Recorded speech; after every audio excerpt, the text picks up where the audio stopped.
Happy Thursday, everyone. Today, Patrick and I are going over the things we believe in, the things we don't believe in, the things we're confused by heading into the NBA playoffs. Let's get into foul trouble. This is not what my confused by take is, but I am confused by how LeBron James refuses to age. Yeah, no. LeBron James last night outscored the Clippers by himself in the fourth quarter, 19-16. The Lakers had a huge comeback, and they won the Battle of LA 3-1 this year. Just insane. They are so in their heads.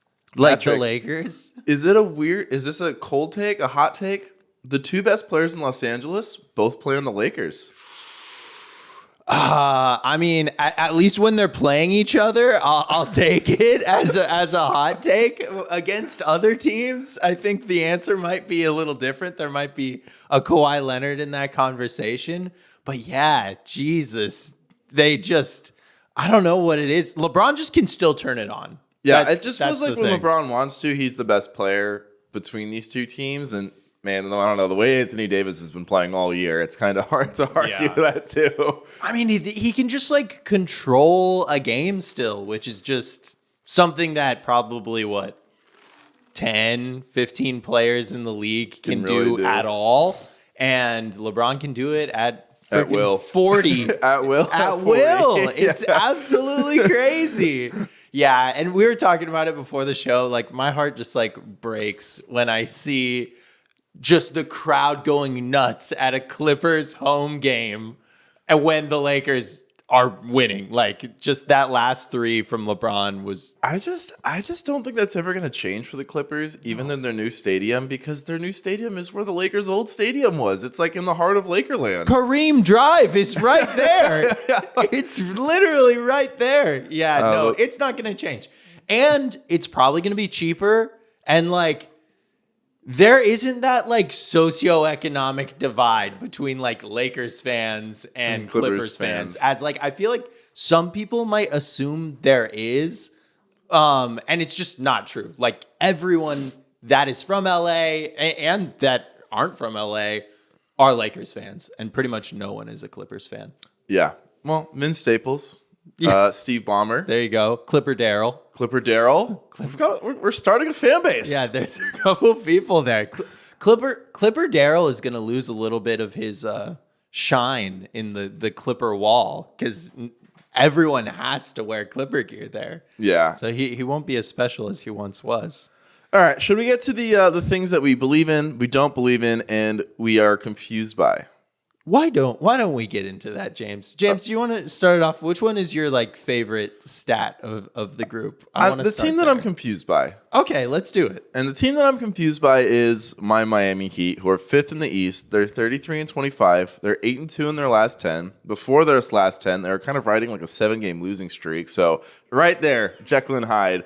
I kind of want to go through the history of this Heat team because I feel like the narrative coming out of last year was this team always plays better than they are. The reality is this team always plays as they are, and last season is the actual exception. The first year Jimmy's there, they're good all regular season. When they upset the Bucks, I think half the ESPN panel actually picked them to win. I think it was from a bird's eye view, them beating the Bucks in the bubble was a huge upset. But then if you actually followed the team year round, a lot of people were no, this team's going to beat Milwaukee. Mm-hmm. That wasn't that shocking. You go to the next season, they're bad in the regular season, they're bad in the playoffs. Next year, they're the number 1 seed. They're really good in the playoffs. Then last year happens. It's the only year where the regular season and the playoffs don't match up. So this year, they're weird in the regular season. Jimmy's missed 19 games. Bam's missed 10 games. A lot of those haven't overlapped. So it's a lot of Jimmy without Bam, Bam without Jimmy.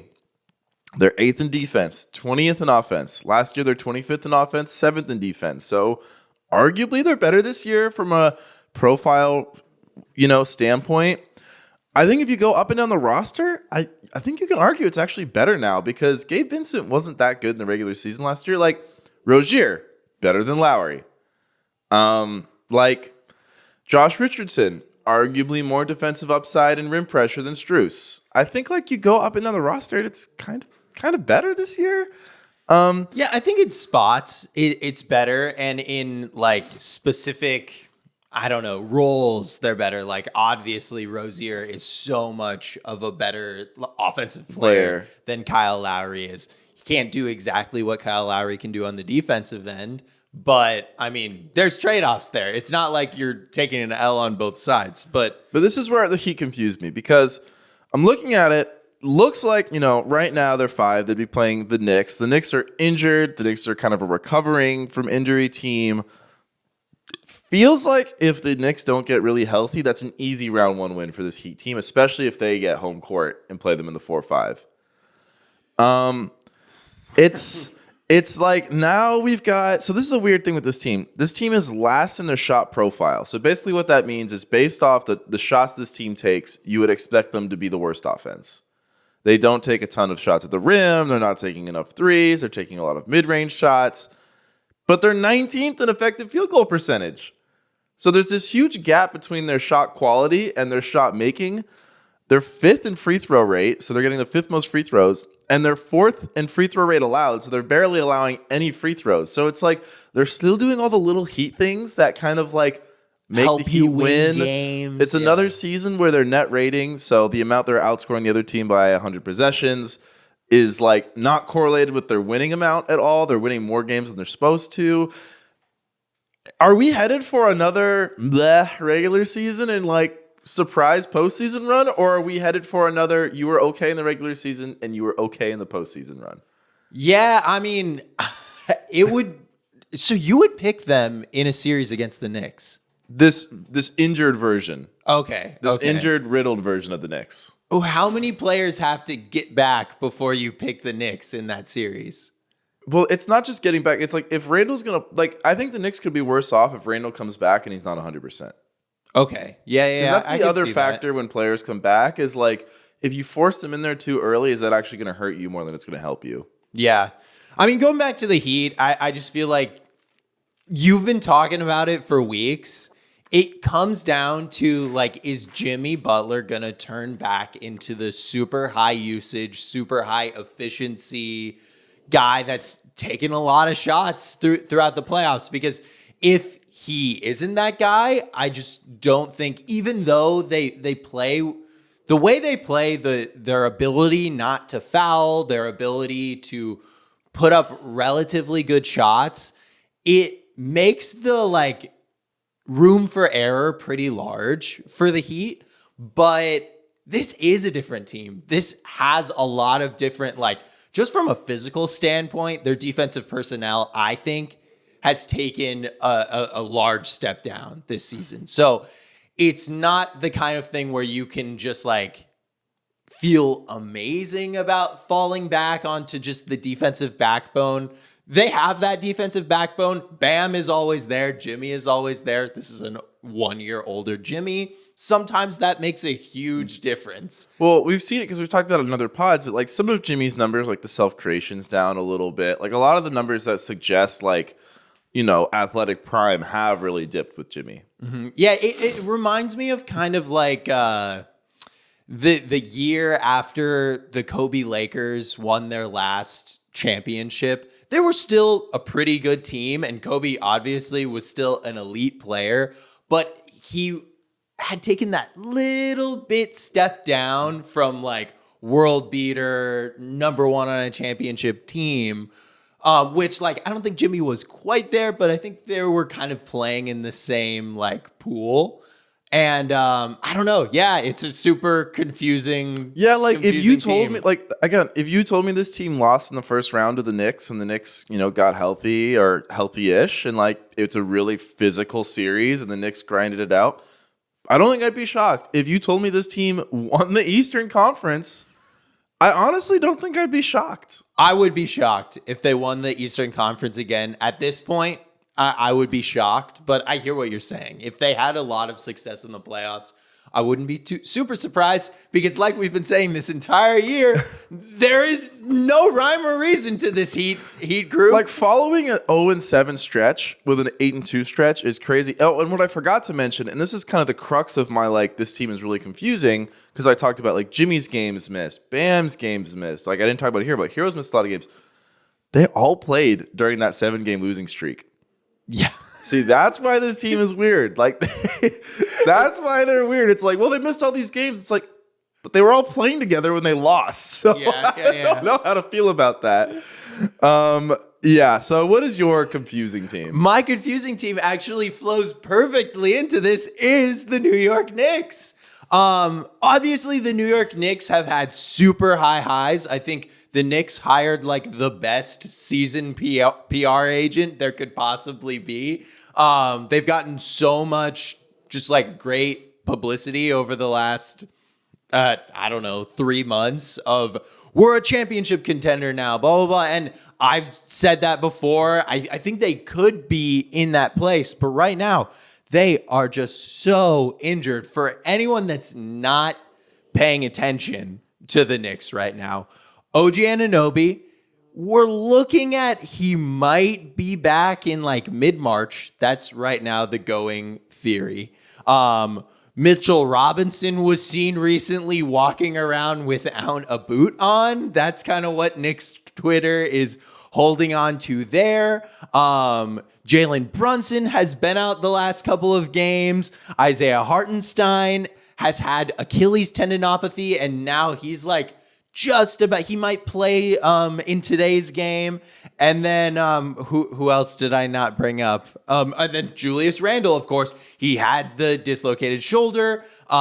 He's supposed to like maybe be back in the next 2 or 3 weeks. So been really, really like their starting lineup for the last game was Miles McBride, Josh Hart, Precious Achiuwa, Dante DiVincenzo, and Jericho Sims. Yeah, that's why I'm a little like, not to change the topic, but I feel like this Knicks team is setting themselves up to be the springboard that like relaunches the Heat. But let's talk the Knicks. Here's the stat that I grabbed because I wanted to grab one kind of stat that summed up how I feel about these three like starters, question starters, and it was the Knicks record against teams 500 and above is 12-22. The Knicks have been punching above their weight, especially throughout all of these injuries. I think they've done a lot better than could be expected, but they're not doing better than expected against the best teams in the league. With that being said, they've got a net rate, the 7th best offensive rating, the 11th best defensive rating, and the 7th best net rating in the league, which are all numbers that would insinuate they're a team that would be contending. But then there's other numbers that make me scared. Like they have the 17th best half-court offense in the league, which is like, we haven't really seen their guys together, but that's for a team that plays as slow and they're 4th in percentage of plays in the half court. I would like that to be a little bit better. The last 2 weeks, obviously, they're like 24th in point differential, which is not great, but they haven't had their guys. And it's just, I don't know. They're barely holding on to the 4th spot right now over the Heat. They're only a game and a half above them. I feel like it would be death to give up home court advantage to a Miami Heat team. I don't know. What do you want to say about the Knicks? I guess I'm not confused by the Knicks as much as it. For me, there's no confusion. It's just if this team is healthy, I think they might be the 2nd best team in the East. Mm-hmm. And if they're this version of the Knicks, I don't think they're making it out of the first round. Yeah, well, that's why I'm confused. I just don't know what to think about them. And is there enough time at this point to get everyone, back swimming in the right direction? Like Mitchell Robinson's never played with this group at all. They've barely played their starters, at least, who they were basically missing all 5 of them, haven't really played with OG. But there is the one like light in the darkness for Knicks fans is the death lineup that we saw with OG when he first got there. The Jalen Brunson, Josh Hart, OG Anunoby, Julius Randle, and Isaiah Hartenstein. 100 percentile, 87 possessions. They have 133 offensive rating and a 76 defensive rating. Like, if they can do 75% the damage that we have seen with this lineup in the playoffs, like you said, they're the second best team in the East. But who knows? Who knows? I have no idea. I think this just might not be the Knicks' year. And if they can keep this group together, like next year is going to be really fun. I just think the way it's all setting up right now is just a like undermanned Knicks team. We're getting these crazy Brunson scoring numbers, but it's not enough. And 6-game series. Yeah, I don't know. I feel bad for the Knicks. They've been such a fun story and a fun team all year, but I just think the injuries have just taken their toll. Yeah. And then the other thing is like, I don't know. Who would you rather play if you're the Knicks? The Sixers or the Heat? Or the Pacers? They're all tied right now. I guess you'd probably rather play the Pacers. I think of those teams, the Heat are the one you want to play the least, just because it seems like the Heat are rounding into form. Whereas the Sixers, we've just seen when Joel isn't 100% healthy, he can be kind of a clunky player. And like, I don't know, man. If I'm the Sixers, like I'm reading that Joel might be good to come back in March. Like I'm just scared if I'm the Sixers. Like, you really don't want to set up Embiid for like a long-lasting injury. Like, it's the weird thing of like, do we want to rush him back to save him, or is he just so injury prone? Just like rush him back, like just do it, have him play. Who knows what's gonna happen going forward? Yeah, I mean, I guess the Sixers are the like honestly maybe the most confusing team because I know I said the Knicks would be the second best team in the East. That's assuming Joel Embiid isn't 100% healthy. If the Sixers have 100% healthy Embiid, I would probably pick them over anyone but the Celtics, to be honest. Like, just Embiid was just that much of a killer this season. Yeah, I mean, with what we saw, like, I think your thought process is like very reasonable. They were absolutely incredible. But then again, like, we just don't know if we're going to see that. Yeah. Like, the Knicks could be just way better, you know? Hypothetically, all healthy, they have the perfect tools to throw at like a Sixers matchup. But yeah, I don't know. That's my confounding team. I want the Knicks to be good. I would love the Knicks to be good, but we don't have enough information and we're almost out of time. Yeah. All right, let's get to what we don't believe in. Okay. And what I don't believe in is, I don't want to say it, I don't believe in the Cleveland Cavaliers. After the Max Strus Annihilation shot of the Mavericks extravaganza, you're coming at them because they took out my Mavs. They're hurting my Mavs narrative. No, but this is why I don't believe in the Cavaliers. So their offensive rating, so how many points they're scoring per 100 possession, is 116.5. That's minus 0.2 from last season. And last season they were 7th in offense. This year they're like 16th. So, but the actual number itself is unchanged from last season. This is the same team offensively, sort of. I'll get to the nitty gritty in a second. Defensively, they have 11.4 defensive rating. That's worse than last season by 0.4, but basically the exact same. So let's just say they're the exact same offense and defense as last season. The only thing that's really changed is their shot profile is better now. They're taking 6% less mid-range, in exchange 1% more shots at the rim, 5% more threes. So better shot selection. But other than that, this is the exact same team with Max Strus. Strus is just helping their shot selection, which is, I think, good for this team. I think Donovan Mitchell has been unbelievable and oddly never talked about in the MVP circles. Like, we're talking about you now, Donovan. Like, and I get it. Like, it's like, I think Donovan Mitchell should be in the conversation. All right, well, the conversation is he's not the MVP. Okay, yeah, he's not the MVP. But, like, I don't know, man. I feel kind of bad. Like, I really like all the pieces on this Cavs team. I like them, but this team just feels like it's headed for another upset loss to a team that, I don't know. So who would they be playing right now if the playoffs? They'd be playing in one of the play-in teams. And, I mean... That could be a Pacers. Yeah, it'll probably be one. I don't know. It could very easily be the Sixers. Could be a Sixers. I will say. Yeah, I mean, if that's the thing, like if you get a 90% Joel Embiid, like I'll be honest, like Jared Allen's awesome, Mobley's awesome. Like Embiid's never had a problem with Allen in his whole career. He's kind of owned him his whole career. Yeah, I mean, if you can get away, if the Sixers can hold the 6, I'm probably feeling pretty good about the Cavs, like at least advancing one round, which Win right there, Cleveland fans. Yeah. But I think it all comes down to matchup for the Cavs is one matchup, but two, JB Bickerstaff. Are you going to make the tough decisions? Because I was watching that Mavs game, and there came a time where he just has to choose Jared Allen over Evan Mobley. And like, you know what? It's not the worst problem to have really, really great center play for 48 minutes. Like most teams in the league cannot hold a candle to a Jared Allen, Evan Mobley center rotation. But you know what? I just don't think they can succeed next to each other in a playoff situation. They can barely succeed next to each other in a regular season situation. And, that's a really tough thing to ask your coach to do, to, choose between your former all-star and your what is supposed to be the cornerstone young player that you have. Mm-hmm. Yeah, I don't know, man. I just don't believe in the Cavs. Yeah, I mean, it feels like a team with two quarterbacks, and it's in the oddly NFL. Disappointing that they just didn't. I mean, they signed Strus, which I loved, so I don't want to criticize them, but it kind of feels like they needed to. Are they going to do it this summer? Like, what are we going to do here?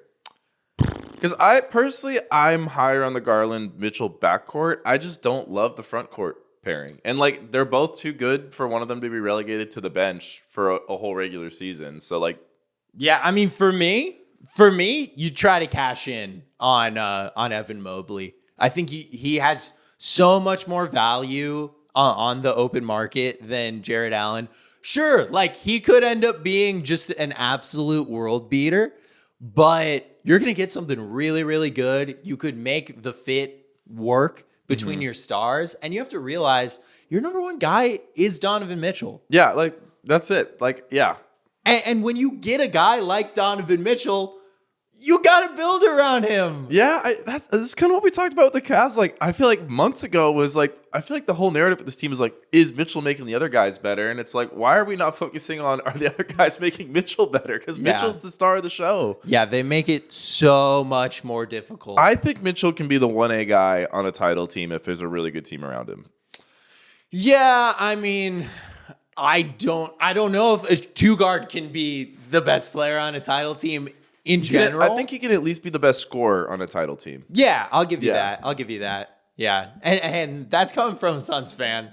I wish that was like a easy thing to say of like, you can have one of the best two guards of the last, 30 years and you're in the title conversation, but like Suns fans, Wolves fans, Cavs fans, I don't know, guys. We're figuring out this together. I hope one of us can pull it off just to prove to me that it can happen. But we really, I don't know. We saw that early 2000s with Wade, kind of. We saw that with Kobe.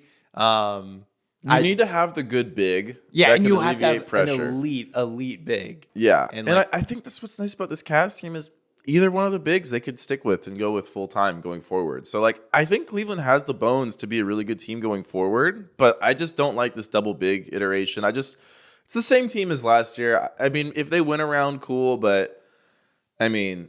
Yeah, and it all goes down to matchups. Like, if you get the right matchups, if you run into an injury, then you open your eyes and the Cavs are in the Eastern Conference Finals, but I don't know. There's a lot of ifs. Yeah. All right. Who do you not believe in?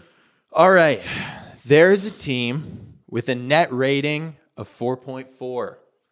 I just want to quickly go down the last couple years of teams that have a net rating of 4.4 or just around that place. So this year, my mystery team has a net rating of 4.4, and so do the LA Clippers. The Denver Nuggets have a 4.3 net rating. The New York Knicks have a 4.1. Last season, the 76ers, really, really great team last season. They had a 4.4 net rating. Memphis Grizzlies had a 4.0. 2 years ago, you had the Miami Heat during the season that they were really foot to the gas pedal in the regular season. 2021, you had the Nets. That was the first KD year. And the Nuggets were a 4.8. The team I am talking about is the New Orleans Pelicans. And a 4.4 net rating insinuates that this team is a contender or should be a contender. They have the 6th best defensive rating in the league, and they have the 13th best offensive rating. That would indicate that this is like somewhat of a defensive juggernaut that has a middling offense. Already, just off rip, we know that in this era of the NBA, it's not so much that defense wins championships anymore. You need to have that accompanied by a super, super elite offense. And because you're pretty much going to be facing, especially in the Western Conference, you're going to be facing some of the elite of elite offenses of all time in terms of efficiency, in terms of shot creation. And so I was wondering, what does this team look like? This supposed like defensively minded wannabe juggernaut. What happens to them when they play teams with the top 10 offensive ratings in the league? Well, their net rating drops to a negative 9.3. They have the 21st best offensive rating in the league and the 18th best defensive rating in the league. I think their personnel is built out to dominate in the regular season and be just a problem. Like, just roll out of bed, you're traveling and you got to play against Jonas Valanciunas and Zion Williamson and Trey Murphy and Herb Jones, a lot of size. But at the end of the day, the Pelicans, I just cannot see winning around in the playoffs. I don't believe in the net rating. I think it's fool's gold, and I know you feel this the exact same way. But I had to speak on it. I'm sorry, New Orleans. I think the Pelicans have a couple like real issues with their team, and one I think is the playmaking. They don't really have that like dynamic guard playmaker who's really table setting. Brandon Ingram, in my opinion, is okay playmaking out of pick and roll, but overall, like, he's really a shot first guy.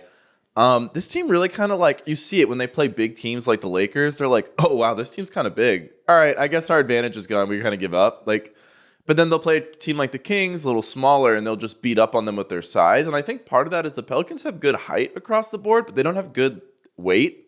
Yeah. So these guys can't really throw their weight around against the bigger teams, which is going to be a problem against a Minnesota or... Well, I would agree with you from the guard position and kind of the wing, but their 4-5s are some heavy, they're battering heavy rams. dudes. Yeah. But Zion's, like, he's not the same guy, in my opinion, that we saw earlier in his career. He's just not the same athlete. And, yeah, I'm kind of with you. I don't think this team has the playmaking. I just don't think this team has, like, game-to-game consistency. It seems like when the other team can kind of, like, beat down on them, it's like this team doesn't really have that, like... I'll put it this way. This team would not come back from 19 down like we saw the Lakers did last night. Yeah, and obviously they don't have a not. LeBron James, but, like, they should have a better overall should have team. a LeBron James. Like, you have Herb Jones. Like, you have guys to throw at Leonard. Like, theoretically, you should match up with the Clippers, but I don't think I could ever see that. Yeah, to your point, they're in the 3rd percentile for 3-point shot creation this year, which that's just not going to cut it come playoff time. And it'll be a lot easier to load up on just the paint, protect the paint. They're not a good floater team. They are in the bottom 10% for ISO foul drawn percentage, which, like, you've got Zion. That should be a stat that you really, really excel at. Yeah, I mean, I don't know that there's too much to be said, but yeah, I just don't love the guard play overall. I think CJ has been a lot better than people are giving him credit for, but what's scary for the Pelicans? You're 6. You are projecting the matchup versus Denver. Everything you do well, man, they do better. Aaron Gordon, probably the dream guy to guard Zion. Yeah. Like Michael Porter Jr., like, I feel like Brandon Ingram is not the kind of guy who kills you with insane lateral movement. Like, talk about a matchup that, like, actually kind of helps Michael Porter out on defense a little bit in isolation, where it's like, okay, you're not going to really, like, cross me up laterally that much, like, and I can just impose my height on your mid-range shot making. Like, Don't love that for New Orleans either. Yeah, you can pretty much switch on Ingram and Zion with 3, potentially 4 guys if KCP is feeling frisky that night. I don't love KCP guarding Zion, but like in a pinch, it's better than most 2 guards. And this is the playoff NBA. It's, pick on the pigeon, find the guy, and like if they're deciding to pick on KCP, I'm feeling a lot better than, if you have Austin Reeves in that spot, if you have Grayson Allen in that spot, if you have fucking Kelly Oubre in that spot. Yeah, I mean, yeah, I don't really believe in the Pels either. I don't know. They kind of just need to. I just don't think this BI Zion pairing has ever really made that much sense. Yeah, I believe in the level of talent and having that level of talent, but they just need the same spots. This team feels to me a lot like the kind of pre-Harden Clippers, where it's like you've got all the wings, you've got everything that we think makes sense in the 2020 basketball era, but you just don't play make. Yeah. And I don't know how you, I don't know what piece that is that fixes that. I just feel like we're barreling towards Chris Paul's going to have his last year of his career back in New Orleans. He's going to solve all of the playmaking issues, but he doesn't stretch the floor at all. So that won't necessarily work. Yeah. I was going to say though, like, man, if you could take like Suns Chris Paul, like early Suns Chris Paul, and throw him on this Pelicans team, now I'm kind of scared of this team.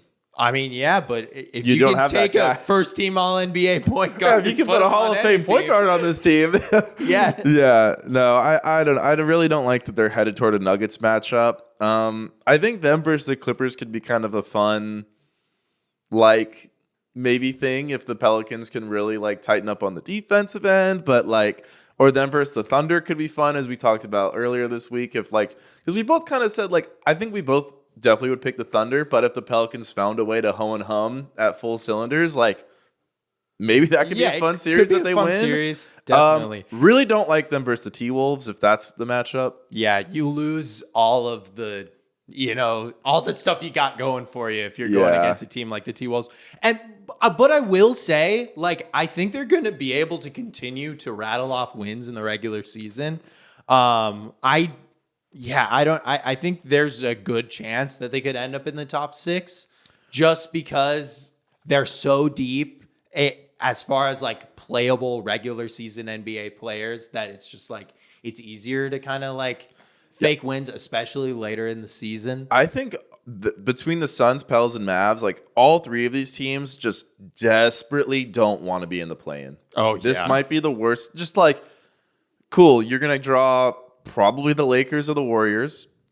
I think the way things are trending, probably, I guess the Kings, just because they have such a lead on the Lakers right now in the loss department. But like, man, I don't want to play LeBron James in a 1-game sample size. I don't want to play Steph Curry in a 1-game sample, even if I feel like I'm better than the Warriors. Like, so that race to avoid 7 is going to be just insane down the stretch. Yeah, there just becomes so much pressure to win this 1-game playoff against the Kings. And like, Kings are a March Madness team if I've ever seen one, Well, I don't know. Actually, the Pelicans do kind of own the Kings. So I guess if the Pels fall to 7, they don't feel that bad. And then they, But still, any given day, De'Aaron Fox can just, Malik Monk can score 35 points. And then you're like, I'd comfortably take the Pels against the Kings.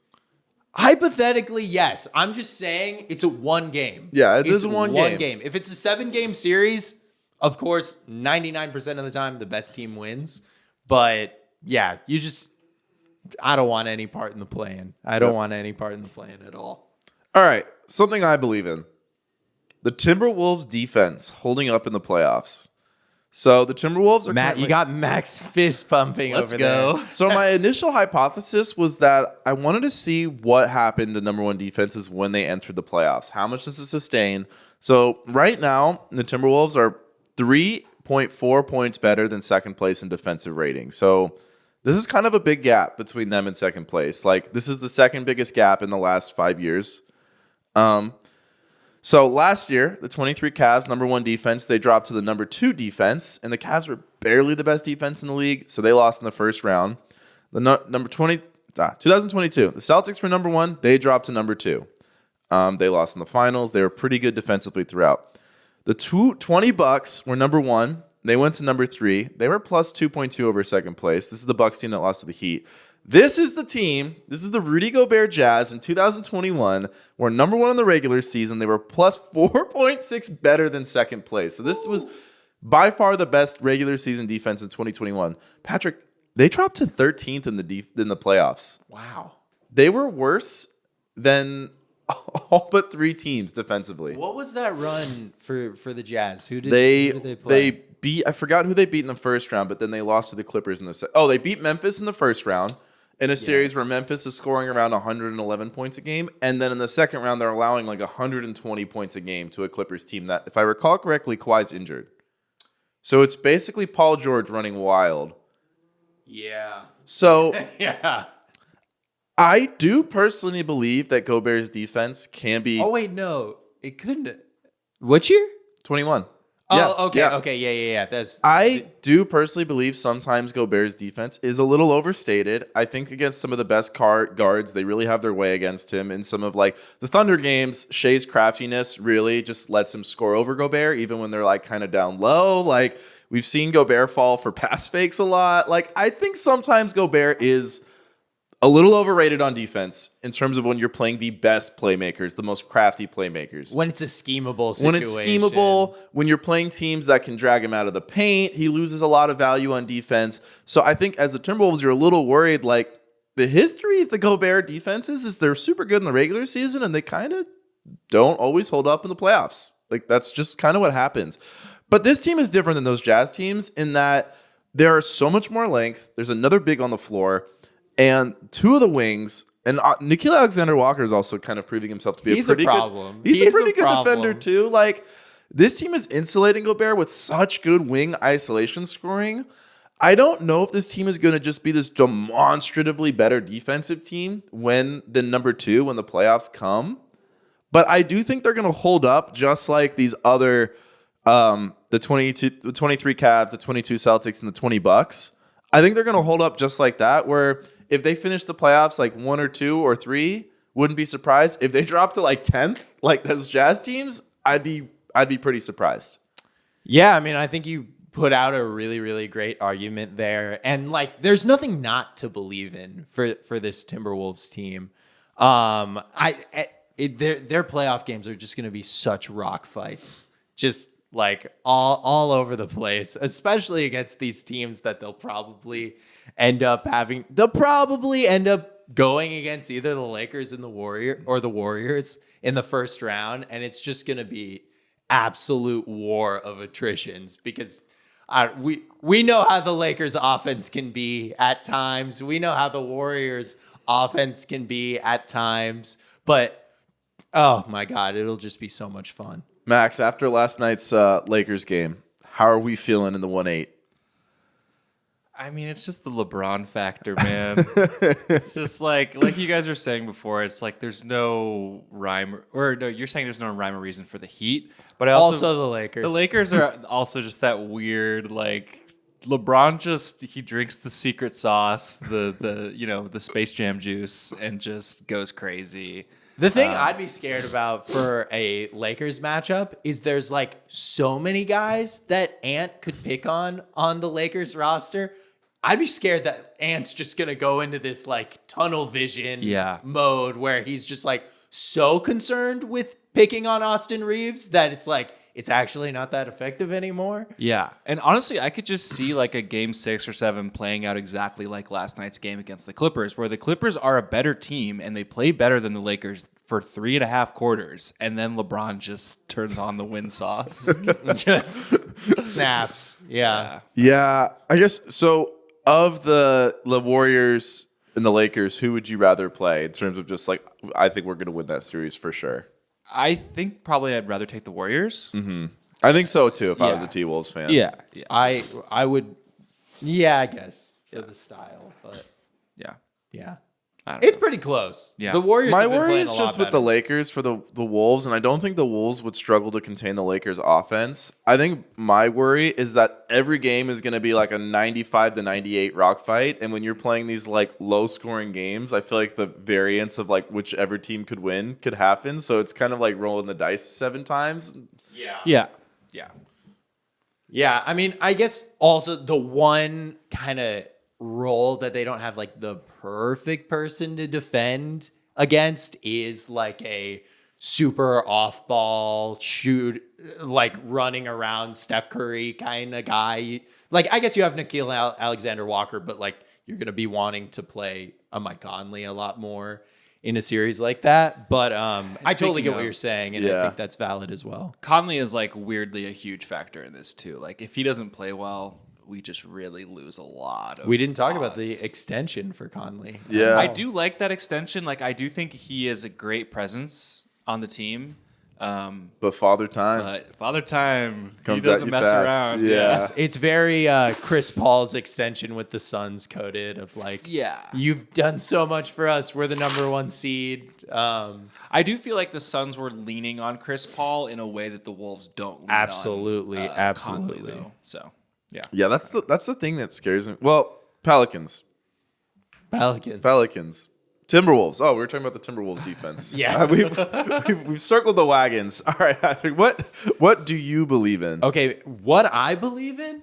I believe in 793. Do you know what 793 is? 793. That is a number. That is a number. True. Specifically 0.793, and that is the Boston Celtics winning percentage.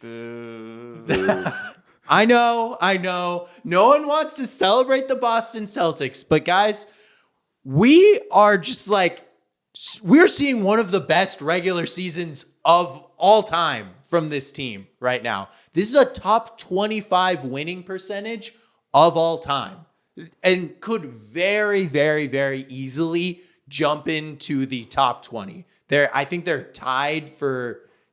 technically tied for 20 right now, but with like 4 other teams. Okay, let's play a little game. James, do you know the last team that had at least a 793 winning percentage? The 16 Warriors.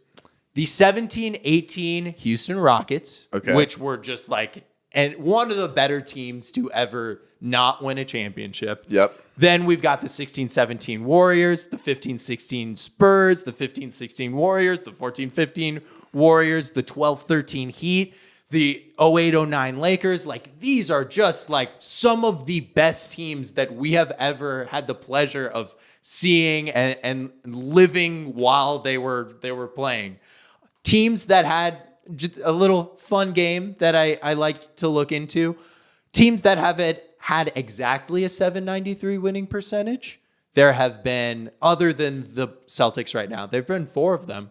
We've got the 17-18 Rockets, like we just talked about. The 08-09 Lakers, they won the championship. The 82-83 76ers, one of the best teams of all time. They won a championship. And then the 86-87 Lakers, one of the best teams of all time. They won a championship. Like, the rarefied air that this team is sitting in right now, I just feel like it's not being talked enough. Their record against teams below 500 is 22-1. They win every single game that they are supposed to win. They're 24-11 against teams 500 and above. Pretty much all of their main 5-man lineups absolutely destroy. It's like their best one in descending order. Their best one is in the 79th percentile. They have one that's not amazing where they sub in Al Horford for Kristaps Porzingis, but then that's in the 38th percentile on 500 possessions. But then 93rd, 63rd, 78, 91, 95, 81. Like, Peyton Pritchard doesn't turn the ball over. Sam Hauser would be the 6th best player on like any other team in the NBA. He like doesn't miss a shot. He plays really good defense. I could not believe in this team more. I think that they should be the far and away favorite to win the championship right now. And of course, health is factored in to this a lot. Kristaps Porzingis has not been the pinnacle, the paradigm of health throughout his career. But you can say that about any team in the NBA. If they lose their second best player, they're going to be a lot worse. I don't know. That's all I've got. Maybe it's an obvious thing, but I felt like it needed to be said. So I noticed you omitted a few teams, such as the 16 Spurs, who won I think 68 or 69 games. So this winning percentage is on pace for a 65 win season. That Spurs team did not win the title. The 08-09 Cavs did not win the title. Listing teams that had exactly a 793. But it's only been done 24 times ever. But it is important to note those teams don't always win, and we've seen in the last 15 years those teams don't always win.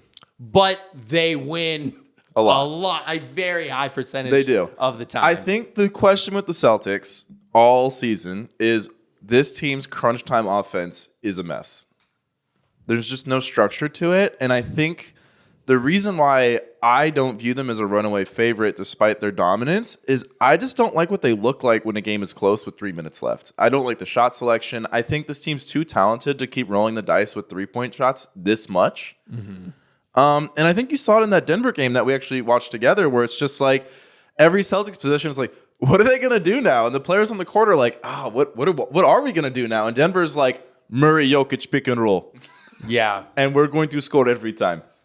And I think that's the problem for the Celtics. Why is Giannis talking about the Murray Jokic pick? Is that your Mike Malone? And it's like, I don't know. I don't really love that. I also, the thing that scares me too, Drew Holiday has been a mess offensively in the playoffs every year since he's joined the Milwaukee Bucks. Whoa. Drew Holiday was absolutely incredible in the finals. But in 2021. He's been kind of a mess of an offensive player in the playoffs for a while now. Yeah, but you can't. This is complete apples to oranges in terms of role and what is being expected of him. But like, what if we enter a scenario where teams are like, we're not afraid of you, Drew?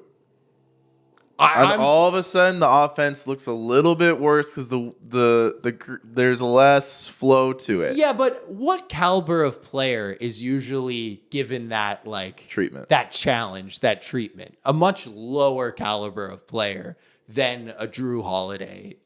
I don't know, man. Life comes at you fast. Like the Rockets, when they had Westbrook was really awesome in the regular season, and then all of a sudden, round 2 of the playoffs comes, and the Lakers are like, not going to guard you.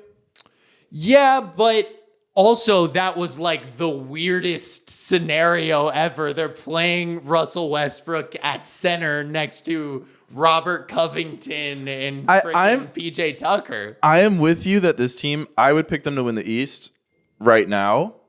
I'm a little worried what this team looks like against when it gets close every game. Yeah, I mean, the part of why I'm so high on this is it doesn't get close most games for this team. And I think they're good enough. Of course, hey, look at the first round last year. That Hawks series was way longer than it should have been. But I think that they will atone for that first round showing last year. I think they very, very could have easily made the finals last year. It was super weird playoffs. And I'm a believer in Jason Tatum. I think he found something in the last postseason, especially that game 7 against the 76ers. He was that guy. Even the game 6 against the Sixers, when he couldn't hit the broadside of a freaking barn. And then in the fourth quarter, he found himself. That's a special thing. And that changes a player. And I'm a big believer in Jason Tatum. I'm a big believer in the overall mass of talent that they have. And I don't know. I'm optimistic about Joe Mazzulla having learned a thing. See, or two. I am not optimistic about Joe, but see, I think part of another reason why again, I'm picking them to win the East, but I just don't view them as runaway favorites. Is another reason is 2 years ago, when they lost in the finals, every advanced stat model was like, this is the best team of all time. Yeah. Do you remember that? Every advanced stat model was the 21 Celtics are literally the greatest team ever assembled. They're just unstoppable. And then the Celtics team, again, I don't really like talking about the mental side of the sport, but like Draymond starts talking shit and you just fall apart. Like they should have beaten that Warrior. They were better than the Warriors were. Yes, but they had a 24-year-old, 25-year-old best player, and they're going up against a prime superstar that had been there before. Like any NBA history example would tell you that is exactly what is going to happen.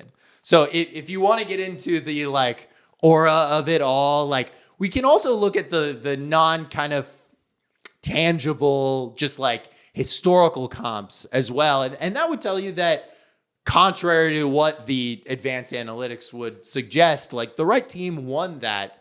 And I think the Celtics probably were more talented, but they weren't there yet. They weren't ready. And I think they're ready now. Yeah, I mean, I'm with you. I think they're going to win the East, but personally, like, wouldn't be surprised if we get they don't have an answer for Giannis. Yeah. I mean, there is always the Giannis of it all. There's always the Giannis, the Joel Embiid, the Joel and Jimmy. Yeah. But those were our takes, and now it is time for us to crown the worst take of the month. Max, can you give us our candidates for worst take of the month? Yeah, so we got 4 stinky takes here, folks. We got Draymond Green saying Miles Bridges can do no wrong. Honestly, so bad that it might just not even be able to be included. Don't even want to bring it up because I don't want to give Miles Bridges any more publicity. Yeah, I kind of am with you on that but one. But what are our other? Number 2, Kenny Smith talking about Sabrina shooting during the 3-point contest at All-Star, just kind of off, just weirdly out of touch commentary. I don't have his specific quote, but he was saying like, "Oh, she should have been shooting." We all remember. Yeah. Then Steven Jackson saying that Bronny is better than Austin Rivers. Weird take. Maybe not nuclear, but weird. And then KD is not a superstar, which I believe was Perk? Gilbert was it Gil Arenas? It was Gil Arenas. Yeah. Oh, man. So, I mean, I think, wow. You know that Gilbert one is actually so bad. And I had a chance against the Draymond one. Yeah. I'm pretty sure there was like more to it too. Like, well, it didn't wasn't he just say that, like he Luka said, like, wasn't a superstar as well? No. It was that he was like, he was like, Stephen Marbury is a superstar in my eyes. Like, Rafer Alston's a superstar in my eyes. Kevin Durant is not. I think he said he himself wasn't a superstar. And I was like, dude, arguably you're more of a superstar than some of the guys you mentioned. Right. Oh, yeah. Did he just say? I'm trying to. I feel like in the spirit of hot streak shooting slump, we pay our respects to, Kenny legends. Smith and Draymond, just this rampant sexism that can sometimes be a problem in the NBA, just straight up being honest. But in the keeping hot streak shooting slump fun and vibrant, keeping it mostly on the court takes, I feel like the worst take should go to Gilbert Arenas for saying Kevin Durant's not a superstar. I'm with it. And hey, you come for the bull, you get the horns. Don't talk shit about my guy, Suns legend, Kevin Durant. Yeah, I am on board with that. Yeah. Gilbert Arenas, you have the crown. You have the worst take of the month. All right, should we get to hot streak shooting slump? Let's do it. All right, every Thursday we decide if we had a hot streak or a shooting slump from the past week. How did you do? How did I do? I had quite the shock yesterday morning. I've done this stupid thing consistently. My car insurance, I have it, and like I can't remember why I have not changed it. I think it's just like there's like an extra step that I just am never prepared to do. But my car insurance charges me yearly, and like you all know how much you spend on car insurance. It is quite the shock to see that, 4 digits out of your bank account, just like at the drop of the hat. You never remember when the one time of the year you're going to get charged like $1,500 for car insurance is. Yeah. And that was yesterday for me. And it was very, very shocking and happened right at the end of the month. Shout out Leap Day for like holding me over until payday. But yeah, that was not great. And then I don't know. I've just been a little sleepy this week. I'm going to go shooting slump just because I don't have anything for you. I mean, that Mavs game really was rough on me. I knew walking into it, whenever I watch the Suns with someone, the Suns lose. They have to. Whenever I watch the Suns live, the Suns lose. Pretty much. If I just turn on the game at any given point, they're going to go on like a 0 for 10 run. Just guaranteed. Because they know my eyes are on there. So I will go shooting slump. What about you, James? Max, how about we get to you first? Can you go first because my camera's not set up? Yeah, no, all right. So I am a shooting slump. Okay. Whoa. It's like Batman. Dude. I don't know. For the last like 2-3 years, like I read this book that was basically like how to be fully charged every day, like 3 years ago. And it was like basically like these are the types of foods you should cut out of your diet. These are some habits you should develop, and you'll have like good energy throughout the day every day. You'll get great sleep. So I followed this book, and for like the last 2-3 years, I never get bad sleep ever. I never, ever get bad sleep. I go to bed when I'm tired. I wake up from the sun hitting my window. I don't sleep with the blinds. Like I have a very natural sleep cycle. I don't ever get bad sleep. I haven't had good sleep in like a week now. Damn. I keep waking up at like 4 a.m, 3 a.m. I like wake up. I'm exhausted. I'm super tired. Like I started switching to Trenties at Starbucks because the Venti wasn't cutting it. Wow. Like the one day this week I didn't get a Trenny. I'm like even more tired. So I'm just like constantly bad sleep. My caffeine dependent brother. Yeah, no, I woke up at 4 a.m. today and I'm like, why? Because it's like, because I'm getting bad sleep, I'm tired. And so I actually started to go to bed before I'm, I guess, tired. If that makes sense. Like normally I literally won't go to bed until I'm like almost too tired to stand up. That's when I'm like, all right, go to bed. So that's why I go to bed quickly too. But so I've been having bad sleep. Saturday night, I'm hanging out with a friend in the city. And, we would do some things. We get dinner, we grab a drink, and she's like, oh, let's go bar hopping. I'm like, I drove. So can't do that unless I get a hotel. She's like, all right. And then so I get a hotel so I can park my car and, be safe, be responsible.